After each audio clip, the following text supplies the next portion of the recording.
So ladies and gentlemen, Susan is about to come on and absolutely blow your mind in terms of what's possible, in terms of who you can be and become. So definitely stay tuned. Before that, I'm talking to you because you're a world-changing human being. However I can support you, let's talk, let's build our relationship, let's make a bigger impact in the world together. If you are considering being a guest on the 12-hour marathon, would love to talk to you. If you're considering launching your own podcast, building your brand, we also have a Bali retreat coming up here in November for influencers to make a bigger impact, really dive into themselves and their purpose. Lots of great stuff. You can contact me on facebook.com/th3burns, Instagram at IamMillionaireChris, and also email chris@beyourgps.com. Would love to talk to you and see how we can continue to grow together, okay?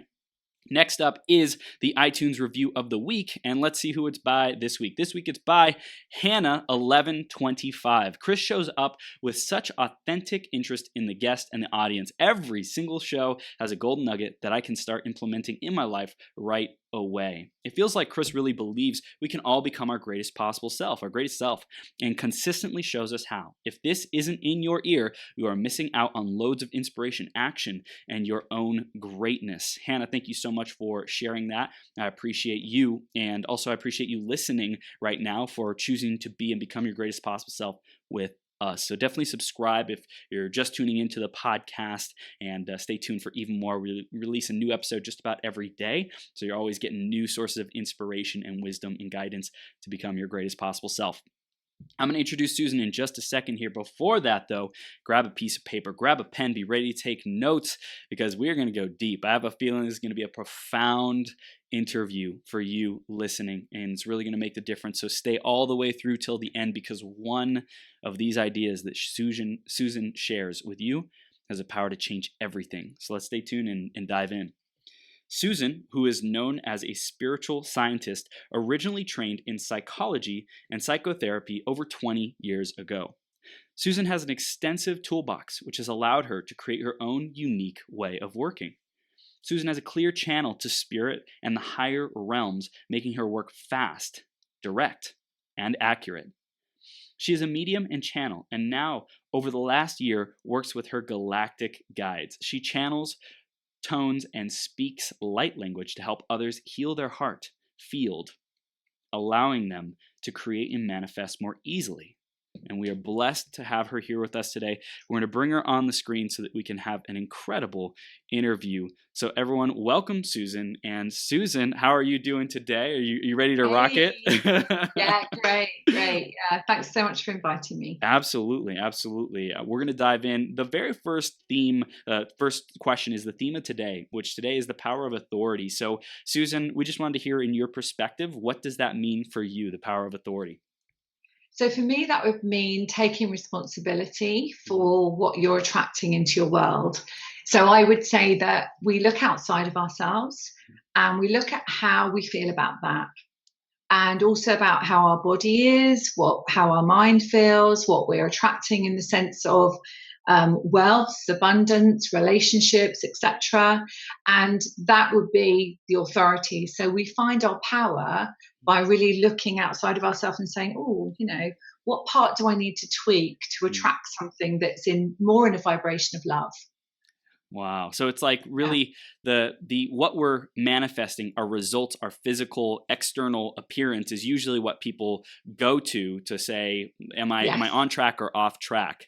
And so we really get to remind ourselves that we are responsible for what we attract and create, and also to remember we have that power within us to create whatever we want. Yeah, exactly. It's a GPS, huh? Yes. I love it, Susan. I love it. Yes, awesome. So that is beautiful. I love that you're using greatest possible self acronyms. So Susan, let's dive in. Let's talk about who you are. I mentioned in your bio and your intro, but in your own words, who are you? What do you stand for? And how do you serve your clients? So, I suppose if I think about where I came from, definitely a scientist, definitely somebody who worked with evidence-based. And I never, ever thought that I would ever be a medium. To think that I work with spirit, okay, so it's 30 odd years now. But at the time, I really resisted it for a long time. And so it wasn't something that I had as a plan. It wasn't a conscious plan, but it was obviously a soul plan. Yep. And it wasn't something that, I thought to myself, oh, one day I'm going to be working with my guides and channeling spirit and working with clients, helping them release trauma. No, it wasn't like that at all. I was a psychologist, a psychotherapist. I worked in child protection for about 15 years. And whilst I was on that journey, I lost a friend. A friend of mine actually took his life. And it was at that moment where I realized that there was actually so much more to us than there was. And he visited me one night, and I'd never had anything like that before. So that was kind of like a first experience where, we have, sometimes people have near-death experiences. Sometimes people have, where they lose everything.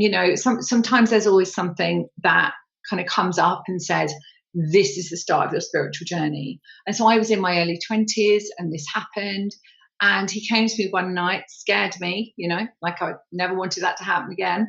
And then this is a shortened version, but I realized that actually I started to know and see and believe much more about who we were. Because for me, it was the evidence. Yeah. So then whilst I was leading the double life, so I was working in child protection and I was working on the platforms in London as a channel and a medium. And it certainly was not something, in the 80s, we just didn't, people didn't talk about it. It's like taboo. You definitely didn't say that you talk to dead people. So, that's how it was then. Yeah. And so I kept it quiet for a long time. But it became who I was.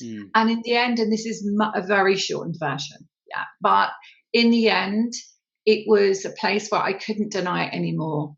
And so 12 years ago, I found myself in a situation where I couldn't work anymore because I was in a relationship that had to end. I had 2 babies, so I couldn't work in child protection anymore. And I realized that I had this incredible connection to Source and this incredible connection to my guides. And so I knew that I had to shift something. Yeah. And so I became a single parent. I was in an emotionally abusive relationship. I had to take responsibility. And when I took responsibility for what I had attracted, the situations in my life, I realized, wow, this is the key. Playing with life up until that point. And then realizing that, I'd been a psychologist, I've been a psychotherapist, and I hadn't touched the surface. And that's when energy work came in. So energy work was born then, and all those years ago. And so it started kind of then with the empowerment journey. And I would say that that was the key, really looking within. Yeah. So what was your fulfillment like? I'm just getting called to ask this question. What was your fulfillment like in those early stages of your life compared to how you're fulfilled now, really knowing your gifts and your mission and your soul's calling? I think I would say that I didn't really know who I was. And I just did what society expects you to do. Yeah. I went to school, I went to college, I did my degrees, I traveled a bit, I did all of that, but I hadn't really found that part of me that really said, wow, this is what it's like when you feel you are who you are. And that's what I love to do with people, get them in alignment with their mission. Who are you? Who were you meant to be in this world? So yeah, going back, I would say that probably just playing lip service to life. It's like the authority, circling back to the authority, it's like the external authority of what we were taught from society. You were just operating in that kind of a paradigm. And then 12 years ago, you've said, I'm not tolerating this. There's something missing. There's a piece of the puzzle missing. And I'm going to go on the quest, the adventure to tap into myself more, because I know this isn't, there must be something more to life than this. Exactly. Yeah. And also it's about, the belief systems that perhaps you were given as an experience, a belief around lack, a belief around you just have to settle, all those kind of beliefs that are not true. And when you really find that alignment with your mind, body, your soul, the whole part of who you are, when you find that, it's pure trust and pure knowing that we are a creator being. a beautiful, incredible light having a human experience. And that human experience should be fun, Yes. not playing what somebody else wants you to do, but really, really coming into your own power. And that's the divine feminine, isn't it? And the divine masculine, being both of those things. Totally. Yeah. Yeah. There's a time and a place to like stand for your message and your boundaries and enforce those, so to speak. And then to just to sink in to the moment, to just allow whatever the magic is to flow through us, be present in the moment and just dance and play and have fun. Exactly. Yeah. And in that being, we're a human being, aren't we? Not a human doing. Yeah. So, being that human being, it's like, okay, let's just be present and let's just watch what's going on. And then when we watch what's coming into our world, we can say, do I like that? Probably not. Okay, let's tweak it. So what belief system allowed me to attract that? And one of the favorite things I love working with is looking at the relationships outside of you. So, when you look at the relationships outside of you, and I don't just mean romantic relationships, but I mean the relationships with mother, father, work colleagues, friends, situations like that, friends, yeah. And, who are you? How do you feel about those? And it's like, well, where does that need tweaking? And that's self-love. How much self-love have I got in that relationship? Do I give my power away? Or do I own my power? That's key. I feel that's key, really. 100%. This is gold. So I want to keep going on your journey and talk about the evolution from about 12 years ago to where we are today. I'm sure there were some big milestones in how you evolved and developed. What would you say some of those biggest lessons and pieces of wisdom were for you? Wow. I mean, finding myself in that situation where I really had given my power away. I really had. And I found myself in a place where I was like, oh my goodness, wow, I have to take responsibility. I found the law of attraction. I understood about it. I was like, this is amazing. And then I found energy work, which started off with EFT, the tapping. Yep. And so I found that, theta healing, all the different modalities. And I started to realize that cellular level, being the scientist, cellular level, actually I realized that we hold the shock and the trauma and the belief systems. The guides tell me, we hold it within the spine, so we hold it in there. But I feel we also hold it within our vibrational field here. So we've got our heart field going out. And I feel that if we have a look at our heart field, we can see where the interruptions are and where we can see that the radio wave perhaps isn't of unconditional love. So, looking at that, I really had to look at that. I had to look at what I thought I'd done was to be this psychologist. I knew the answers to parenting. I knew the answers to psychology and children. But I hadn't done any work on myself. So would you say that was like a blind spot for you? And I think even for me, for the audience listening right now, like check in. Do you feel like you know something already, or you should know something already? So like the ego is trying to be right and protected and safe, so to speak, versus like saying, maybe I don't know. Like, what else can I learn about this? How can I reinvestigate this and be curious about it? And love, like there's only love or fear, isn't there? And I think definitely, when you're trained as a psychotherapist, you would think that the person trained as a psychotherapist would have worked on themselves at every level. But until you start to really release within your field that deep, deep perception of belief about love, actually, you haven't scratched the surface. So it is really interesting. We have an English expression. You can talk to the cows come home. Yeah. Because you can, you can just talk about stuff for the cows, But actually, until you actually really look at, am I giving my power away? Am I standing in my mission? Who am I as a person? Then you can't really work with that until you do it. So energy work was amazing. And then the guides gave me lots of incredible tools and processes that were just given to me. And the journey of working with trauma, was my whole journey of transformation. But also with veterans with PTSD, and I really started to specialize in serious trauma. And so what happened was, instead of saying this was, oh dear, this was serious trauma, it was like, right, where is it that you're not in alignment with your mission? Wow. So it's like, instead of judging it and saying this is intense, this is bad, it's, hey, where is the difference in vibration? It's just contrast. It's just like, where's the frequency not quite where the love frequency is, and how do we adjust that? How do we pivot? How do we heal that and release it? Exactly. Wow. Yeah. And so the veterans were a great opportunity, because what they showed me within a few sessions, I mean, very quickly, I knew I wasn't supposed to die that day. I had a feeling, but I just didn't know. Wow. And now I understand why. And it was to know who they were, and to really then help others to know who they were. Mm-hmm. So it was an incredible journey working with that kind of work. And that's led to really helping people to really fine-tune who they are and heal those parts of them, those trauma points, but those little bits of dust in their field that stops them from sparkling, stops them from being this incredible light that they always are. Yeah.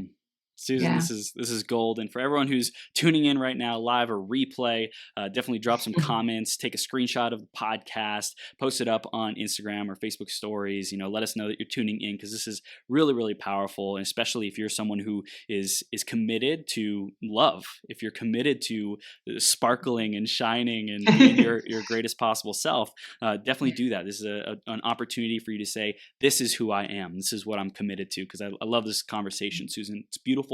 And I also wanted to talk to you about the guides that you get guidance from and information from, because along my journey, I've really discovered that I went from being like atheist and pretending like I knew everything, kind of how you were talking about, and saying, I don't need love, I don't need God, I don't need my parents, I don't need nobody or nothing. And I was just this hurt little boy. And so as time went on, I said, I'm going to open myself up to like spirituality and energy and these different sources that can guide me. I'm curious, is that a big part of what you share with your clients to empower them to kind of tune into their energy? That, like, is that a part of the who I am question, to tap into those different sources? So it's really about looking at that part of us that did not get the feeling they were connected. So I found, and I stumbled upon this as well, where I realized that when we heal the part of us that didn't feel connected to source, or we could call it our inner guidance or our GPS for the soul. And, when we felt disconnected, and we never were disconnected, we just felt we were disconnected. And so when we heal that perception of disconnect, which I call a heart wall. So when we heal those parts of us, then we're able to connect much more deeply with our own inner knowing and our inner voice that we have. So whether we believe in guides, whether we believe in past lives, Akashic records, whatever, doesn't really matter. It's really about saying, right, what's my body telling me? What message am I listening to here? I'm really going within. So what I teach very much is the empowerment of knowing your own inner guidance, because we are our own inner healer. Nobody else can heal us. We were meant to heal ourselves. We were meant to remember that, and I've been given that for a long time. It's that, we get called healers, which we do get called, but we are actually more the conduit or the channel for you to heal yourself. So holding that space. It's putting the power outside of ourselves versus going within and trusting that we are more than enough to source our own intuition and guidance and leadership. But with help, with somebody holding the space, with somebody channeling what it might be that happened when you were 7 years old or whatever, and then to bring that child out of you and give that child compassion and heal that child, and then bring that child back in to integrate. And that's so powerful, because then people start to make different choices. Choices about food, choices about relationships, choices about work. What is work?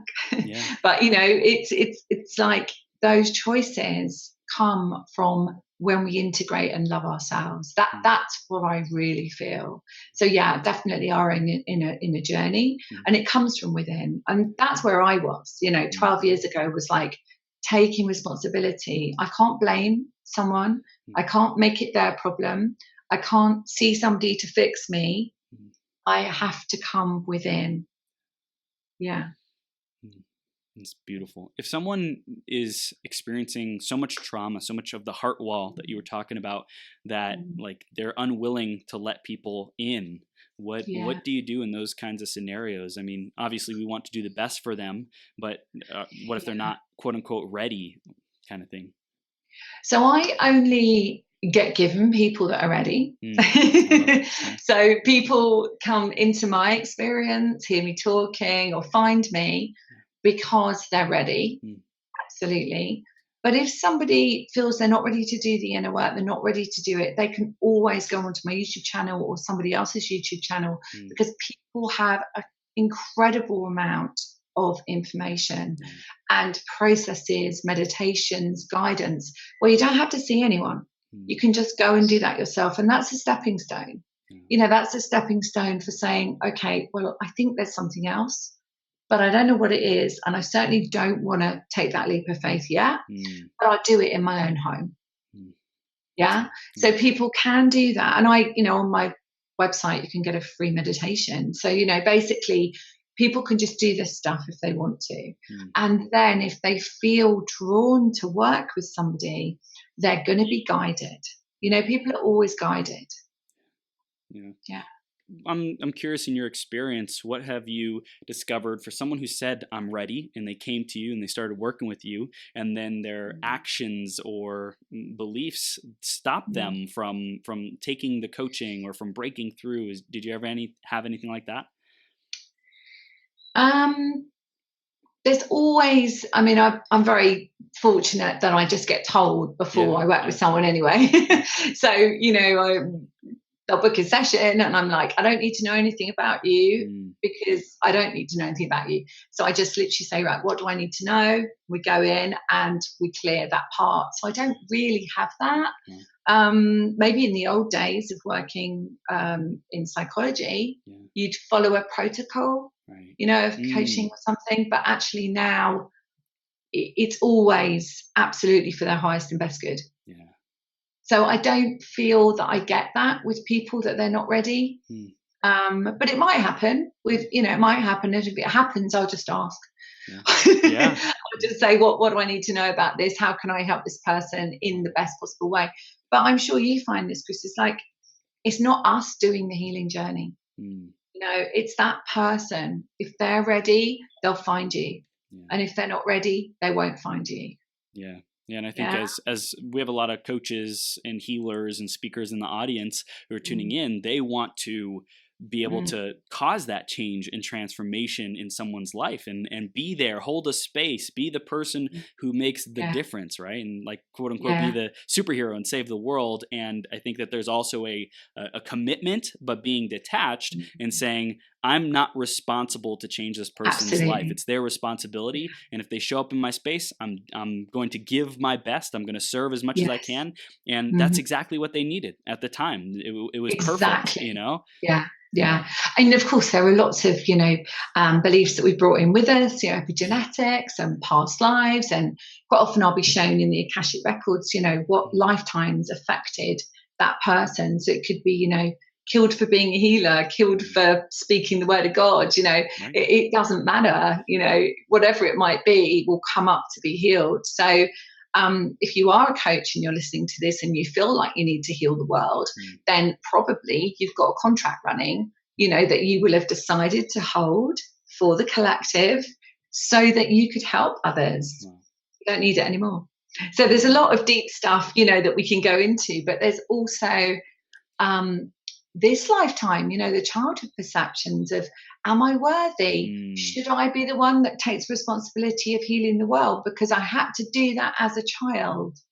I had to actually hold the space for my mother that perhaps wasn't emotionally available, or my father, or I was brought up with alcohol, an alcoholic father or an alcoholic mother. So my feeling is I have to heal them. And this happens a lot, if we've been brought up in a situation, no judgment with this at all, but if we've been brought up in a situation where we felt unworthy of love, then we perhaps would make everyone else feel better before ourselves. So, that sometimes happens when we are coaches and channels, because we're an empath perhaps, and we've had to be hypervigilant, and we've had to hold the space for everyone else. But as we start to heal those child parts, we no longer are empathic. We can see it. We don't have to feel it. Yeah. So that happens quite a lot. That's when people want to really save someone, is when they can feel that deep kind of trauma or that fear.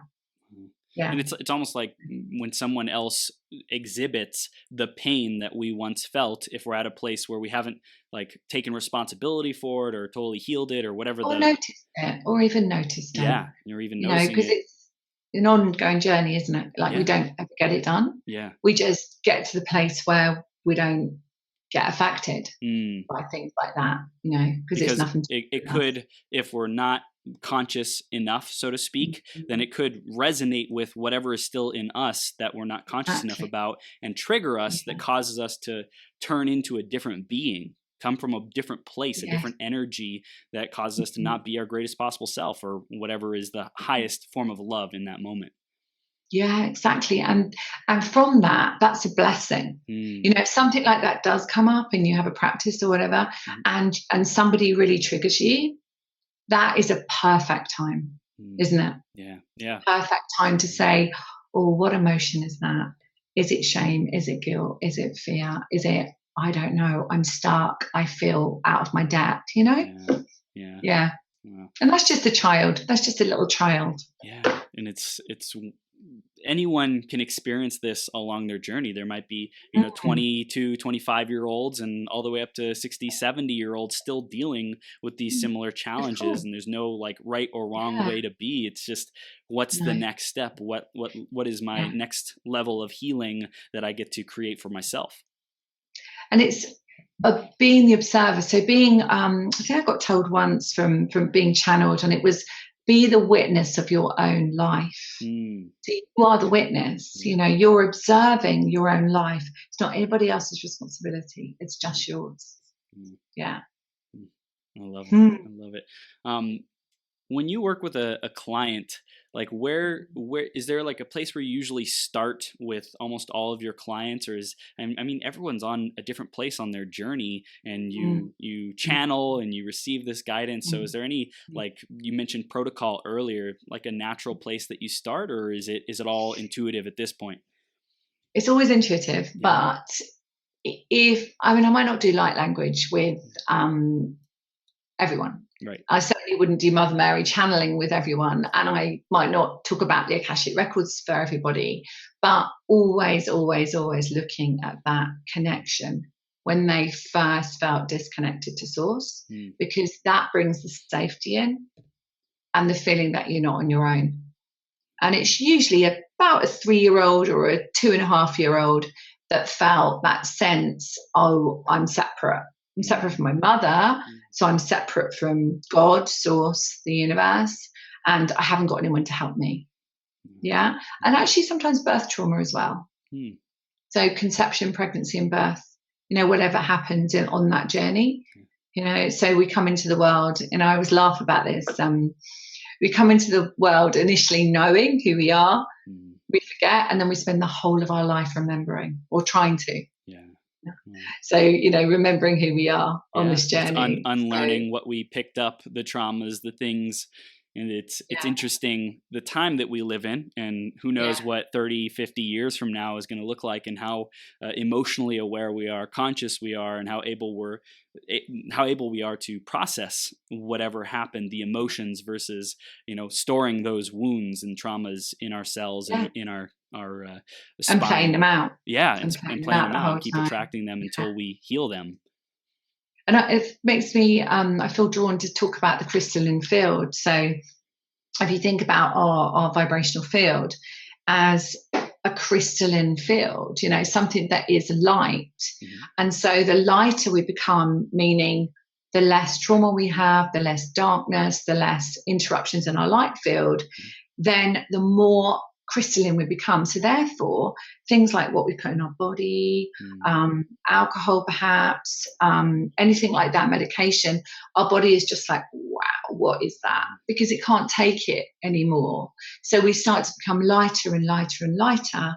And so we become much more aligned with our soul's journey and who we are. And I will say, as I'm going to San Diego in a week or so and speaking at an event there. And it's quite interesting because I looked at the lineup of everybody that's going to this particular event, and a huge amount of them are spiritual, either coaches or transformational therapists. And that's incredible, because the year before, apparently it wasn't like that. So we're really coming into where the message needs to be out in the world, like you do. Like the message needs to be out in the world that we can stand in our power of why we came and what it's all about. It's not really about us. It's really about who we serve in the collective, isn't it? And it's on not our sacrifice. Yeah, and on our journey of healing, we're also raising the vibration of people all around us, because we're reflections of each other and just constantly bouncing off each other, raising more and more, becoming more and more unconditional love. Yeah. And when we work and we're not working, that's when you're in your mission. When it's play, so when it's just like have fun. You just have play and you have fun and you chat to all these amazing people and just have a great time. That's work. And that's what work is. And it's adding value to people, adding value to the world, and serving more and more people. When you're having fun playing in your gift, I found that like the more I challenge myself and raise the capacity through which I can give my gifts. It can be one-on-one in the beginning, and maybe that's for the rest of someone's life. There's nothing right or wrong about it. I love to challenge myself and play the game to have more fun and reach and impact more people. And I feel like it's a lot of fun. Yeah, same, absolutely. And there's a beautiful process that actually everyone can do, which is where you wake up in the morning, you fill your heart with this light. Then you fill up your heart with this incredible, I use pink and gold sparkling light. Send it up to the universe, send it right across the world, and then bring it back to your heart. And it's a really fantastic way of just, we're all busy, huh? So it's a really nice way just to say, right, this is it today. Just let me reach whoever I'm meant to reach. And then you just let it go, because doesn't matter, it's done. So it's a really nice way, to send your heart out and across and then back. So it's like this beautiful kind of symbiotic relationship. So Susan, I love that you're a scientist as well as the spiritual aspect of you. You combine them. It's a beautiful, beautiful combination. We've talked a little bit about the past and how like healing those past traumas and different things like that is important. From what you know about like the quantum field and being able to step into the past and heal that to create a new present, as well as like the future and stepping into the future, do you love to go into both of those? Do you have a preference for healing the past or going into the future? So we have a bit of fun and play when people are ready, But one of the things I want to say is that, the science aspect is really about me wanting evidence. So I'm such an evidence girl. Like I teach people how to know whether something is running in their field. So we use, kinesiology and muscle testing. And so I love to know, like if I say, right, we're running that. Okay, so we're not anymore. So that they go away knowing, not just that I've told them or, we've done some healing, but that they literally can feel it. So that's the sciencey bit, with I'm a neuropsychologist as well. So I work with the brain relay and dis-ease and the parts of the body and everything. But one of the things that I love is when somebody goes away and says, oh my God, I can't believe I'm not running that anymore. I feel completely different. And the evidence is there. But yes, we do quantum jumping. In fact, I did quite a lot of that today with some clients where we can see ourselves. When we work with success, it's fantastic because we can actually see ourselves purely in our light body. Let's say we want to speak on the stage or write a book or whatever it might be, and we can really see ourselves, and then we can step into that self. Yeah. Yes. So, and I've got this amazing process called the mirror, where we clear stuff, and then we clear the childhood part of us, and then we step over that threshold and we look in the mirror, and then we see our higher self. And so we can step into that and step into our higher self, and we get shown, literally where our next step is on a mission. So we're able to see ourselves doing what we're doing or being what we're being. And so it's just exciting, and it's in the now, isn't it? So what we're creating there is now. Yes. Playing, isn't it? It's playing with the field. Yes. Susan, there's a lot of information available, different techniques, different modalities, things like that. I think a lot of people get overwhelmed with how many different exercises and available options there are. What's your guidance when someone's feeling that overwhelm? So really, it's about finding something where you feel you're really connected. So it might be a meditation, it might be a very short visualization that just really gets you grounded. I have one called the Earth Star Soul Star, and it's where we're really grounding into our Earth, into our star in the Earth, and our star in the sky, which is our soul star. And so showing ourselves as light, and then we can really access, how light am I? What can I see there? So just to baby steps, just to say, right, okay, how grounded do I feel? How connected do I feel? Well, most people are connected, but most people are not grounded. And the reason for that, I found, is that they don't feel supported by Mother Earth because they didn't feel supported by Mother. So when we heal relationship to Mother, we're able to be much more grounded. So there are, there are many, many processes, as you said, but it's really finding that part of us that feels connected to this earth. Yoga's great for that as well, because we're actually physically standing on the ground, aren't we? So there are many things that we can do where we can find ourselves home again. And that's really what it's about, is knowing we always were connected. We always have been. We're never separated. We just felt it. But if somebody feels overwhelmed, then it's just to find a very simple way. And walking in nature is brilliant. I live right by the sea. I bought a house this year right by the sea. So I walk out of my door and I hear it, and the seagulls, and we're in the UK, as you know, and so there's many seagulls here. And just being in nature, or looking at a flower, if you live in a flat, a high-rise flat or something, just having a pot plant, connecting with the energy of nature or an animal is a real, that's who we are. We share the world, don't we, with plants and animals. In fact, you can't see her, but Sparkle, our cat, is literally sitting here in this energy next to me. She's called Sparkle. And she sits with me when I work because she loves the energy. She absolutely loves it. So animals are great. Animals are great, and being in nature. So not to get too overwhelmed by processes of clearing if you're not ready, but just to step into that knowing. Oneness, that the guides are saying oneness. So being at one with nature and yourself. And it's remembering, every day. It's as easy, as simple as remembering I'm connected to Earth. And it can be as simple as going out to nature. And I'm sure there's even more processes that people can do. Like I know I've heard of creating a cord, an energetic cord into like the center of the earth, and like breathing through that and feeling that earthing connection. Like there's so many different things that people can do, and simply to start to create the momentum, to create that feeling of peace, of safety, of knowingness that we're connected, is to make a decision every day and say, I get to remember today. I get to remember that I'm connected. I get to remember that I'm loved and I've been supported all this time. And thank you as well. Thank you and gratitude. We know Ho'oponopono, but if people don't do that, they can just say, oh, thank you. I have a forgiveness letter that I give some clients, and it's where you're forgiving that part of yourself that you forgot. As you very clearly just said, it's about remembering, and it's saying, I'm forgiving myself for that, and I'm grateful that I'm remembering who I am.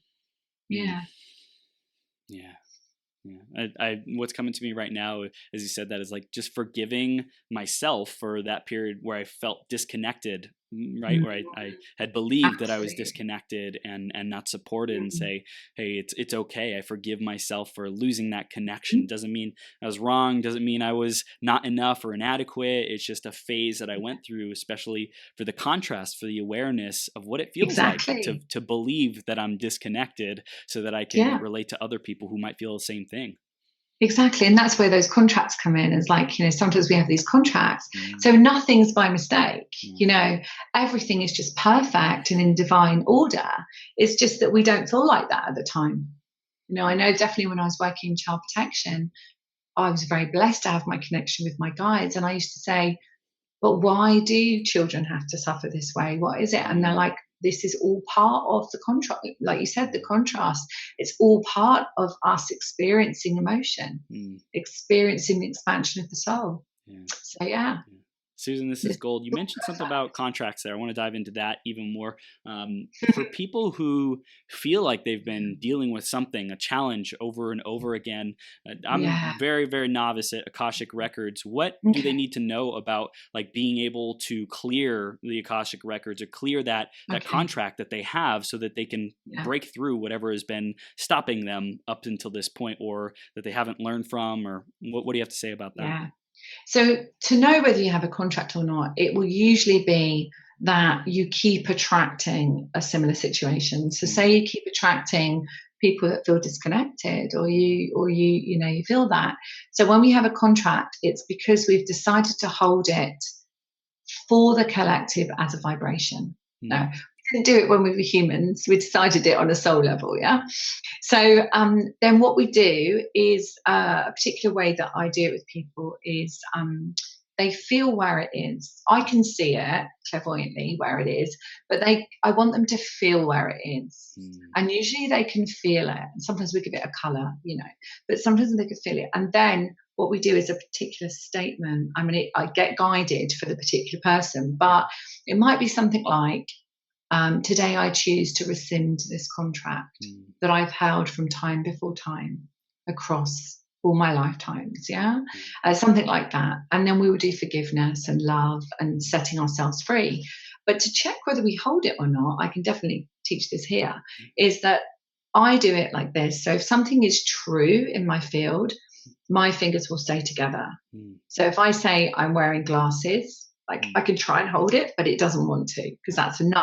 mm. If you said that, it might hold because you're Right. wearing glasses, yeah? Right. And so you get a good yes. For me, it's this. Sometimes it's that for other people. Right. So a yes for me is that, a no is that. So I might check. I'm holding a contract of shame, for example. Well, I'm not, but if I was, it would stay together. Right. Okay. So that's when I would know. And sometimes it surprises people. Mm, Like they're like, no, I don't feel that. Like, oh my goodness, I really am holding that. mm, And then when we clear it, it's gone. So mm, that's so empowering, mm, because when you feel that you no longer have this, an example is I work with several people today, but a particular lady I worked with internationally, and she had always felt this feeling in her stomach, and it was this really difficult feeling where whenever she was with one of her clients, mhm, she would kind of feel it, and it was almost like she felt it was a heaviness, mm, and we found that it was a contract of judgment. uh, So when we cleared the contract of judgment, we were working with her inner child at the time, and she said it just went. The feeling just literally went from her, and she said, I just don't feel it anymore. And I said, that's because it was a contract. mhm, So it showed up and showed up and showed up until we found that child part of her where it's playing out. mm, mm. If someone has So a yeah, contract and they're feeling into that, whatever it is, then that is like an indicator that there's something still there, and then they can mm, like kind of lock onto that energy, so to speak, and say, okay, yeah, where does this come from? Like tap into themselves, their yeah. The guidance, guides. emotion. Yeah. Yeah. Tap into the emotion and then check, Mm, and tap into the emotion, and usually it will really make sense. mm, So it might make sense that you always attracted people that felt guilt about things, or you always attracted somebody who felt shame, or you always felt somebody didn't have peace, or felt you didn't have peace in your life. And so when we clear these contracts, you can still see it in another, but you just don't feel it. You don't attract it anymore.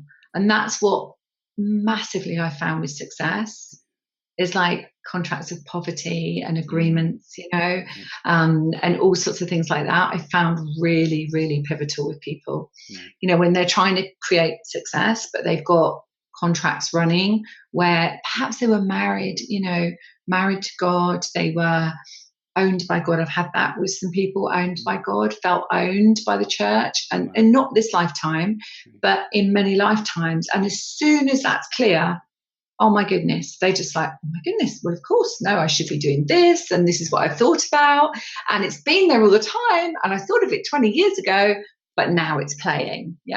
And it's because these things had to be cleared so that they then could stand more in alignment with their mission and serve.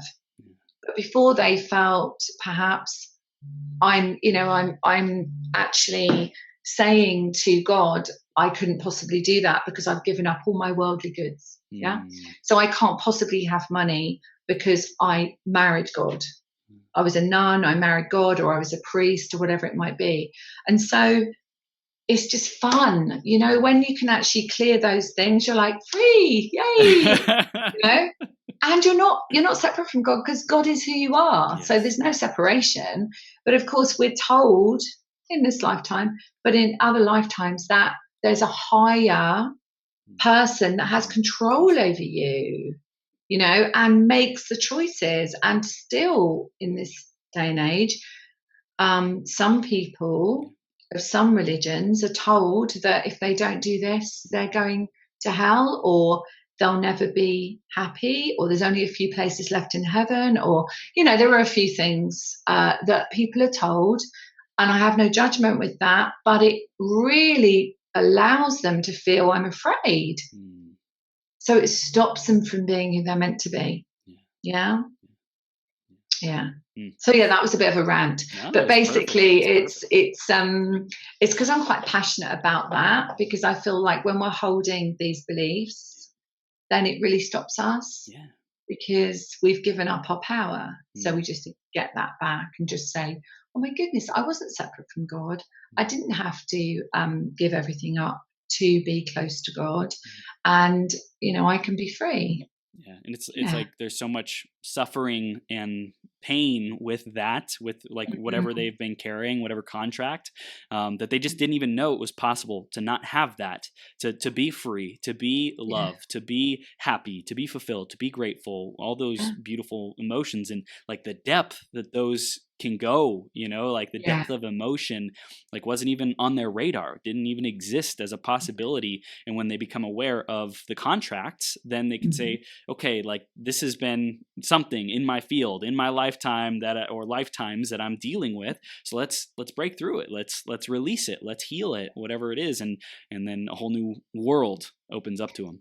Whole new world, and often people can feel it sort of in their chest, or they can feel it in their lungs, or they feel it on their shoulders, like this huge responsibility that's always been on their shoulders, and they're like, oh my goodness, now I just don't feel that. I can raise my arms, I can be free, I can kind of, and people look younger, they are healthier, they literally, I don't know, this whole thing of like vibrancy and vitality comes in, and it's because they're living in the light. They're literally bringing that pure light in, and no longer got the barrier or the ceiling that stops them from really channeling that energy. That's what I'm really getting given here, is that the channeling of the energy gives the light.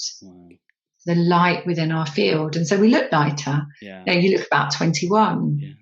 It's like the youthful aliveness, lightness, energy, because of like being free, not having to have all the blocks and the weight, the matter. I have a vision of, as I raise in my consciousness and heal, I think you mentioned a little bit earlier, like my physical body literally becomes less dense, right? There's more space in between my cells and cellular structure.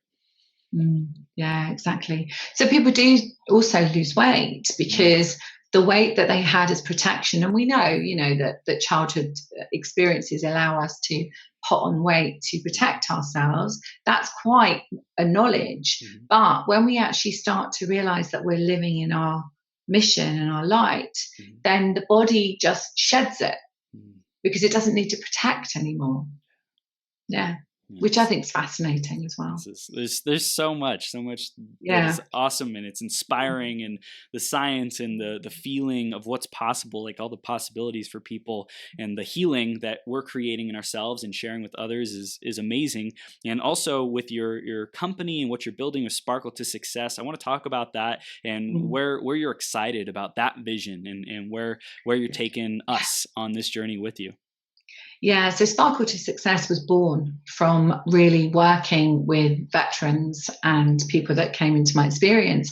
And then I started training people in EFT. This seems like a long time ago now, but I started training people in EFT. And as I was training them, I couldn't not teach them the processes that I used while I was working. So I ended up, actually teaching everything, but I couldn't teach everything. So I then was asked, could I just teach all of those processes to them? So I said, all right.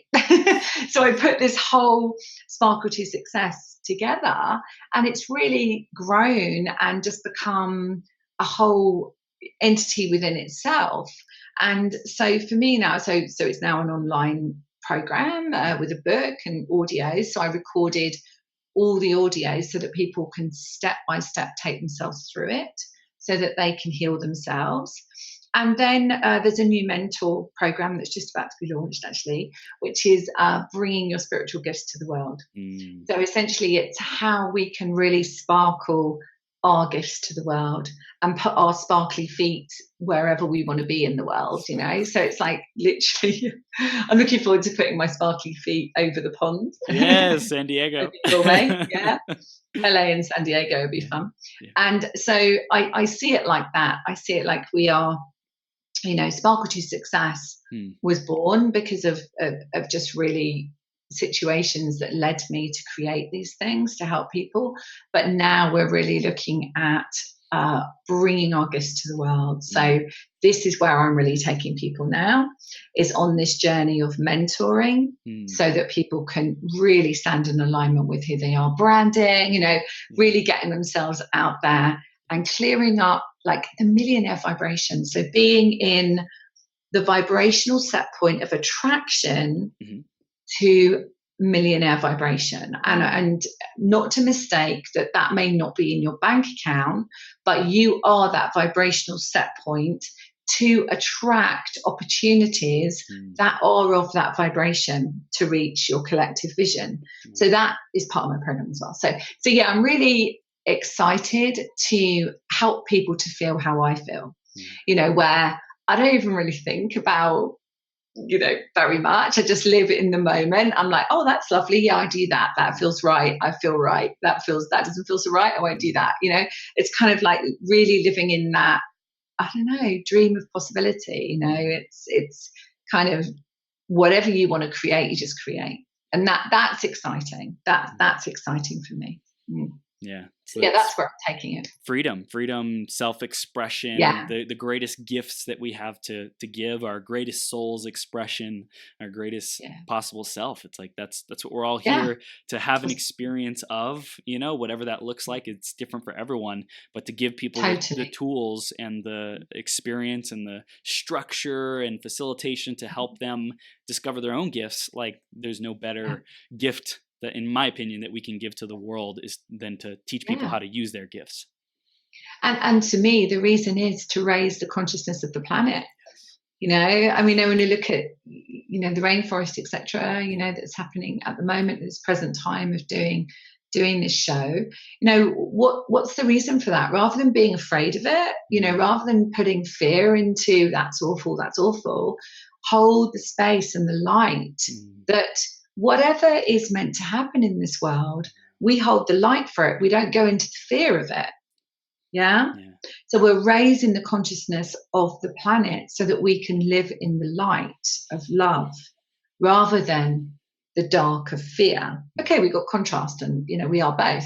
But to stay as much as we can without the fear is the key, I think. So the more we love ourselves, the more we walk around the world with that sparkly light that other people can feel, and then they don't feel afraid anymore. Right. So then we don't need rainforest fires. Right. And we're able to invite people into our Yes. stronger vibration of saying, hey, we're here for love. Like there's a loving reason for this. Like it's all working out perfectly. It's all for the expansion of humanity's consciousness and ultimate love, you know? So I don't know how it's going to unfold, but it's all going to work out. And we just get to hold that space of love and light for whatever's going on that other people might see as a crisis or something like that, fear, all that stuff. And it's also, you know, the thing that's coming to me as well is not to do it through sacrifice of self. And this comes up a lot with people I work with, you know, coaches or people that are channels. And it's because we have given, you know, in the past, perhaps other past times, we've given our power away. And so we feel like that perhaps we can't charge for what we do because it is a gift from God, let's say. And so there's this feeling of I sacrifice my time, I sacrifice myself for another. And that's one of the things as well I really help people with, because it's about owning and saying, actually, this is me, I am a channel, and it's about a receiving and giving. I see it like a figure eight, you know, like this kind of symbiotic relationship. And I see it like the infinity, you know, eight, where you are me, I am you. We are here to serve together. And it's not that there's any hierarchy. It's more about the vibrational set point of giving and receiving. And that's really important, I feel, as well. Yeah. You know, and so not to sacrifice, but also not to be in I am the teacher, I am the, you know? Yeah. And I think that happens a lot, and that just comes from fear. Yeah. One thing that's been coming up for me lately, I'm curious what your experience is with this, Susan, is giving without the expectation of it coming back from like the same person or same source. Like there's that aspect, trusting that there's more than enough. We live in a world of abundance, and as long as I give and I feel good giving, then I know it's on its way back, and I'm not attached to how or when or anything like that. So there's that aspect, but then there's also the aspect of I'm delivering my service, and I know I'm meant to charge this person, you know, and offer them, and their journey is to invest in themselves and invest back into my coaching so I can show up as the best for them. How do you balance both of those? Because they seem almost contradictory approaches if we're here to charge as a service provider, but also to not be attached to how and when things come back to us. So if we're thinking of the first aspect that you talked about, then I would say that as long as you are doing it from love and integrity, you know, we can do distant work as well, you know, free all the time, and pro bono and things like that. But it's what I offer, for an example, is I have a free YouTube channel. I have lots of free lives. I offer a huge amount of things free. So I offer that. And then I offer people to work in groups with me. Then I offer one-to-one sessions and then programs. So there's many, many levels of what people can find the service, so that we reach everybody. And so from that perspective, they will find you however they find you. So from your perspective, they will work with you on whichever level they can manage to work with you. And I found that when people really commit and they really pay something that perhaps has stretched them. I've done it in the past, you know, done neuropsychology training was really expensive. And I was like, how am I going to do that? But actually, by doing it, I was so committed. It was such an investment for me. Yeah. So I find that when people really invest in programs or in time with you, they really are committed. If you give it away too much, then people do not receive the same value because the vibration is not of equal receive and give.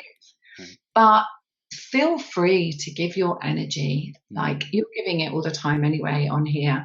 And I think that you're just reaching, you know, who you're meant to reach. And it will come back to you. It may not come back to you from that person, but it will come back to you from an opportunity or somebody inviting you somewhere or offering you, I don't know, anything. So I never really think about that. I just do what feels right at the time. Yeah. I get good. Sometimes I'm on my live calls and group calls with many, many people, and the guides will say, now you need to offer this. And I'm like, okay. So I'll just say, oh, and by the way, this is what I'm offering. And it might be for free. And it's because it will be that I've got to reach certain people with something. Yeah.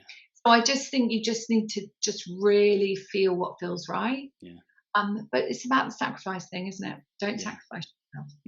I love it. Susan, this is gold. Great point to wrap up on. I want to tell people how they can stay connected with you. What are their next steps to continue their journey? Great. So they can find me on my website, which is susankennard.co.uk, and they can have a look at all the things that I'm offering. They can reach out to me. I'm on Facebook and all the other places, but Facebook's great. And we're just about to launch the new mentor program.